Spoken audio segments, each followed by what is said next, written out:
Ia datang ke reuni SMA bukan untuk bernostalgia, tapi untuk menghadapi orang yang pernah menghancurkan harga dirinya di depan seluruh kelas.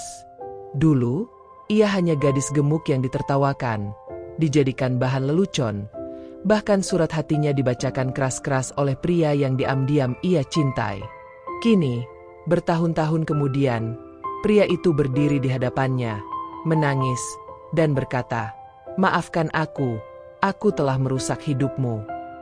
Tapi maaf, apakah cukup untuk menyembuhkan luka yang telah berdarah selama 15 tahun?" Kalau kisah ini menyentuh hatimu, jangan lupa klik like. Dukungan kecil darimu sangat berarti untuk terus menyebarkan cerita-cerita yang bisa menguatkan hati banyak orang.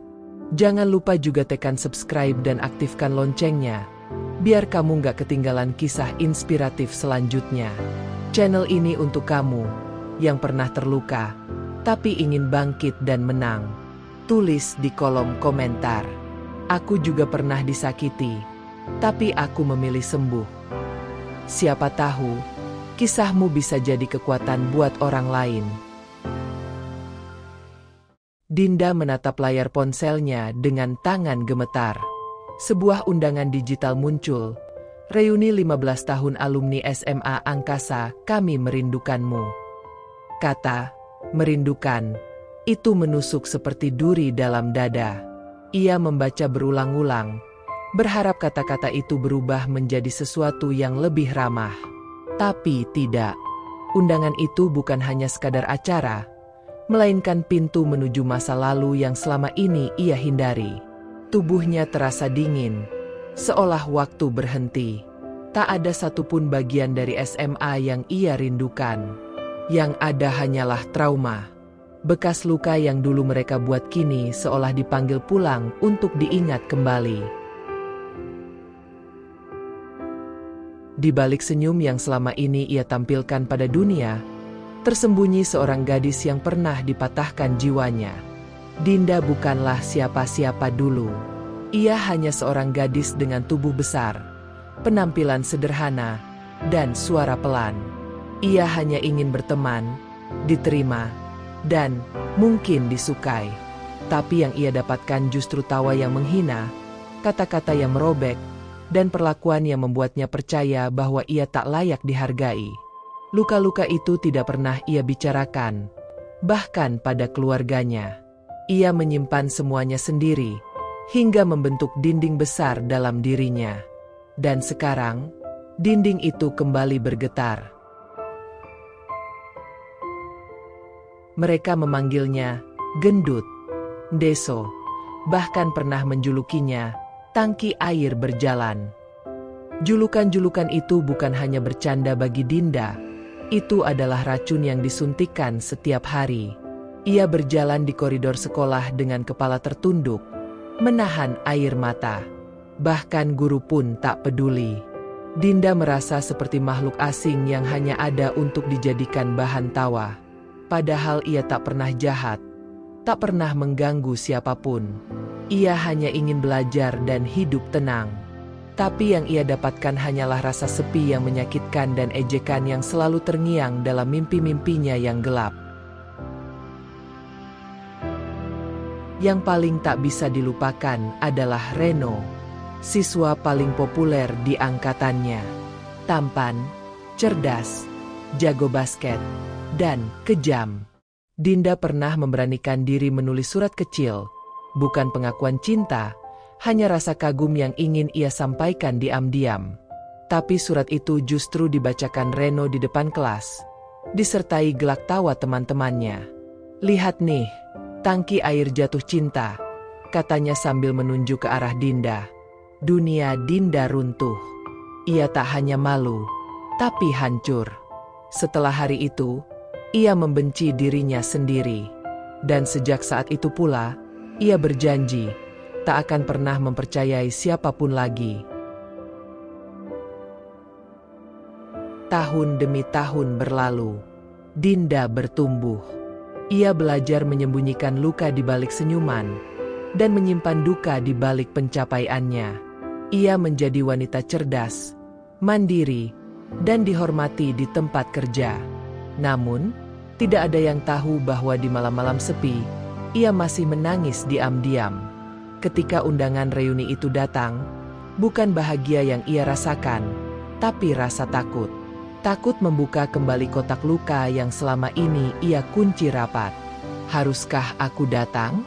Untuk apa? Mereka mungkin bahkan tak ingat, gumamnya. Tapi di lubuk hati terdalam, ia tahu ada bagian dari dirinya yang masih belum selesai.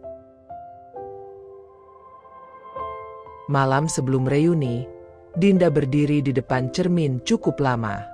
Matanya menatap wajahnya sendiri, mencoba mencari gadis kecil yang dulu pernah dihina, disakiti, dan dikubur oleh tawa kejam teman-temannya. Tapi kini yang ia lihat adalah perempuan dewasa yang matang, anggun, dan terlihat kuat. Namun dalam hati, ia masih gemetar. Ia sadar bahwa seindah apapun wajah luarnya, luka dalam batin itu masih hidup. Ia menghela napas panjang dan berkata lirih, "Aku tidak datang untuk mereka. Aku datang untuk diriku sendiri. Untuk anak SMA yang pernah dihancurkan. Aku ingin menjemput dia pulang." Matahari belum terlalu tinggi ketika Dinda mengenakan gaun biru muda yang sederhana tapi berkelas. Ia memilih tampil elegan, bukan untuk pamer, tapi sebagai bentuk penghormatan kepada dirinya sendiri yang telah bertahan sejauh ini. Setiap sentuhan lipstik, setiap sisiran rambut, terasa seperti pelukan kepada luka-luka lama yang selama ini tersembunyi. Ia tersenyum pada dirinya di cermin, walau ada tangis kecil di balik matanya. "Kamu akan baik-baik saja," katanya dalam hati. Namun, jantungnya tetap berdebar hebat saat mobilnya mulai melaju menuju sekolah, tempat yang pernah menjadi mimpi buruk yang tak kunjung usai. Sesampainya di aula, Dinda menatap sekeliling. Balon warna-warni, spanduk bertuliskan, "Reuni 15 tahun SMA Angkasa," dan lagu-lagu tahun 2000-an yang mengalun pelan seolah menyambutnya. Tapi bagi Dinda, setiap sudut ruangan itu seperti membuka pintu kenangan. Papan tulis tempat ia dulu ditertawakan, bangku di pojok kanan tempat ia duduk sendiri, lapangan tempat ia pernah pingsan karena dipaksa ikut lomba oleh teman yang pura-pura peduli. Ia berdiri sejenak di depan pintu, mengumpulkan sisa-sisa keberanian yang hampir habis. Setiap langkah yang ia ambil menuju dalam aula, terasa seperti berjalan di atas pecahan kaca. Tatapan demi tatapan mulai tertuju padanya. Beberapa teman yang dulunya paling keras mencemoohnya kini terdiam, bahkan tak mengenalinya. Bisik-bisik mulai terdengar. "Itu Dinda, yang dulu gendut itu. Ya ampun, cantik banget sekarang." Tapi Dinda tak tersenyum.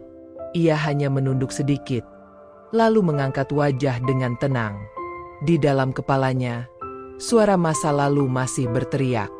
Namun ia melawan semua itu dengan langkah tegas. Ia berdiri bukan sebagai Dinda yang dulu, melainkan sebagai perempuan yang telah menempuh ribuan malam penuh air mata, dan kini hadir untuk menatap masa lalu, tanpa lagi membungkuk. Dan di sanalah Reno, duduk santai bersama dua temannya, mengenakan batik abu-abu yang pas di tubuhnya. Ia masih tampan, masih penuh percaya diri, tapi kini matanya tampak lebih kosong. Saat matanya bertemu dengan mata Dinda, waktu seolah berhenti. Reno terdiam, matanya membelalak, seperti melihat hantu dari masa lalu. Tapi ini bukan hantu, ini adalah perempuan yang dulu pernah ia hancurkan. Dinda tak menghindari tatapannya. Ia menatap balik, tenang, tajam, dan penuh pesan. Reno berdiri perlahan, langkahnya ragu.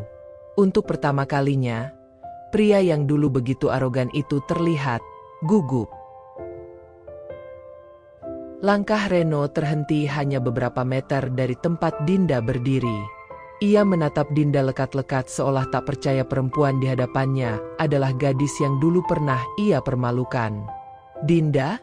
Suaranya pelan, nyaris tenggelam oleh denting musik. Kamu luar biasa sekarang. Aku benar-benar nggak nyangka ini kamu. Lanjutnya, Dinda hanya mengangguk pelan. Bibirnya menekuk senyum hambar. Di dadanya, kenangan-kenangan itu berputar kembali.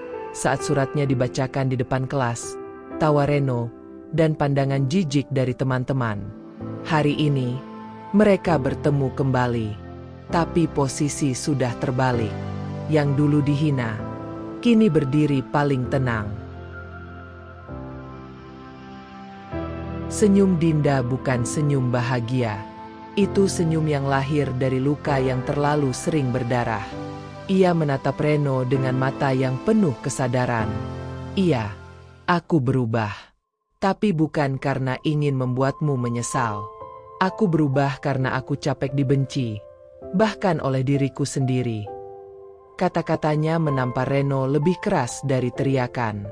Reno terpaku, tak bisa berkata-kata.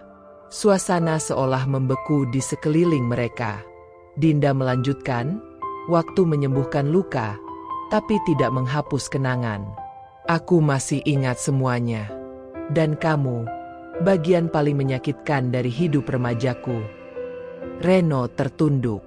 Kali ini, bukan karena gengsi, tapi karena malu. Reno menarik napas panjang, seperti sedang menahan gelombang sesal yang menghantam dadanya. Aku nggak bisa bilang apa-apa. Din, aku tahu aku salah. Aku tahu semua yang kulakukan dulu. Kejam. Waktu itu aku pikir semuanya cuma candaan. Tapi ternyata aku menghancurkan kamu. Ya. Dinda hanya menatap tanpa berkata apa-apa. Diamnya lebih menyayat daripada kalimat. Aku minta maaf. Din. Dari hati yang paling dalam. Aku nyesel. Setiap kali aku ingat kejadian itu, aku ngerasa jadi manusia paling jahat. Lanjut Reno. Wajahnya kini bukan lagi wajah pria populer, melainkan wajah anak kecil yang tersesat. Dinda menghela napas perlahan. Ada getar di dadanya, tapi ia tetap tenang. Kamu tahu, rasa sakit itu bukan cuma bertahan seminggu atau sebulan, tapi bertahun-tahun. Aku pernah hampir berhenti sekolah karena malu.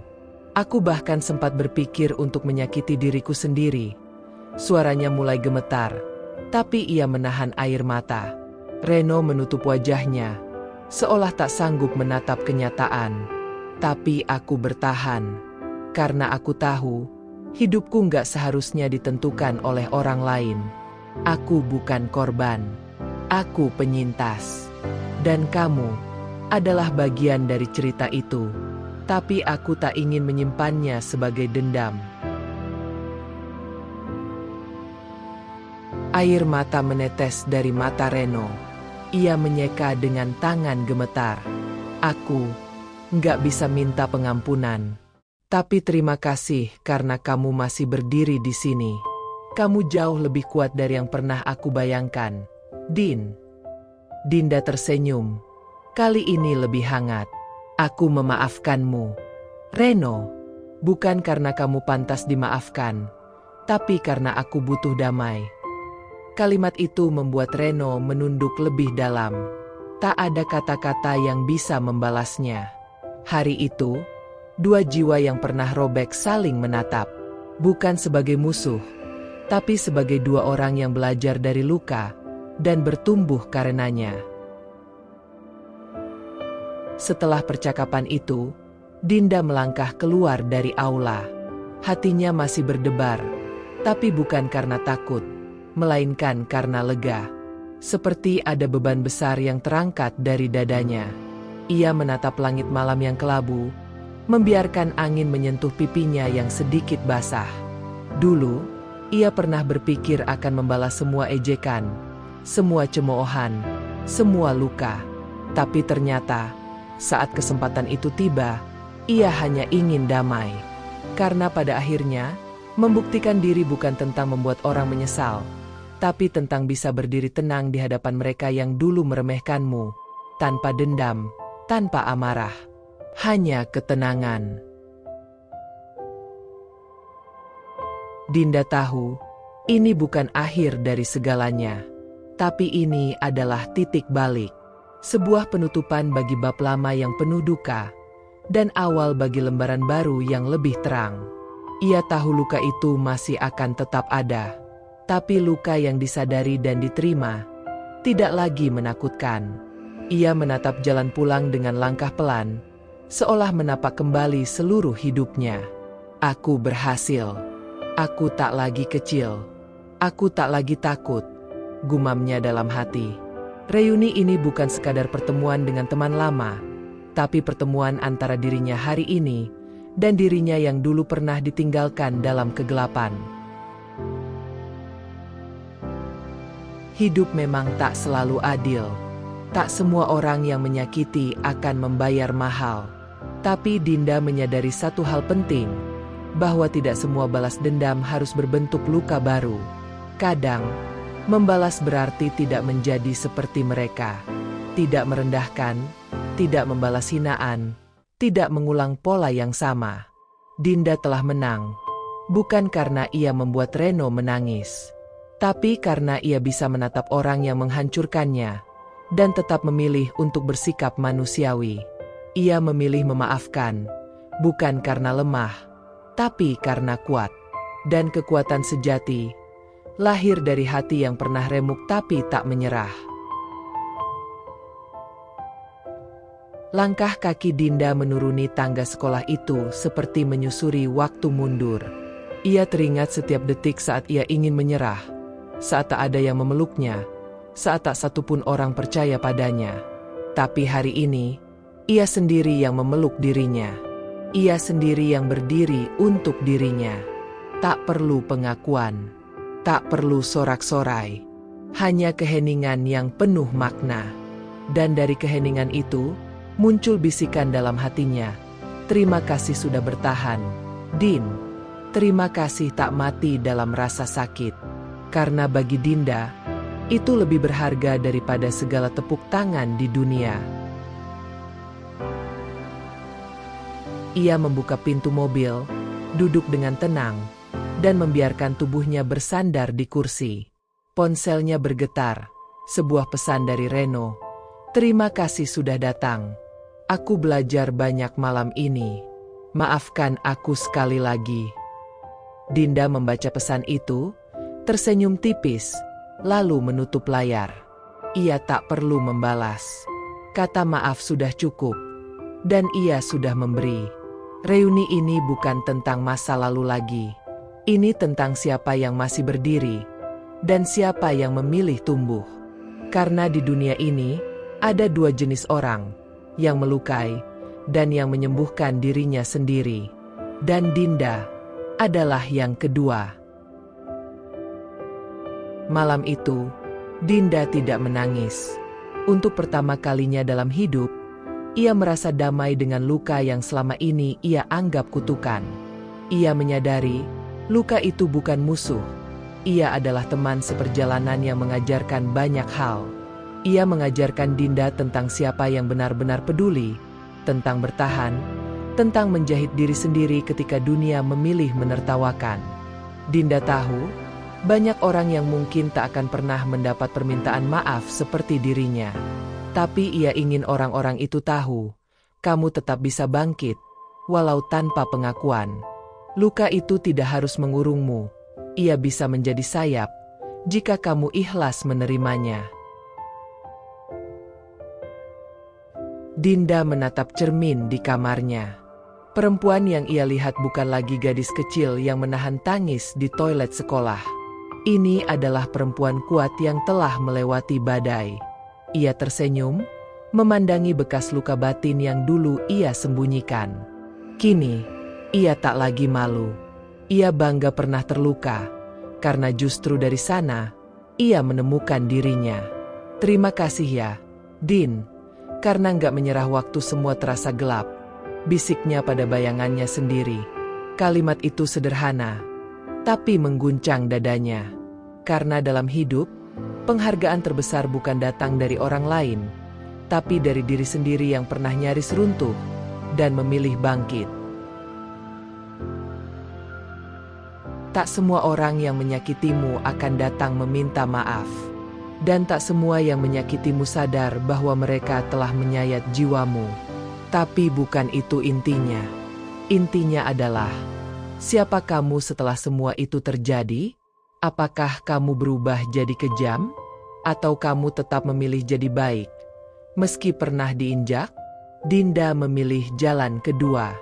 Ia tahu, dendam itu seperti meminum racun dan berharap orang lain mati. Tapi maaf adalah air yang memadamkan api dalam dada. Dan meski tak mudah, Dinda memutuskan menjadi damai, bukan dendam. Karena luka tak seharusnya membuatmu jadi monster, tapi membuatmu jadi manusia yang lebih bijak. Langit malam memayungi rumah Dinda dengan tenang.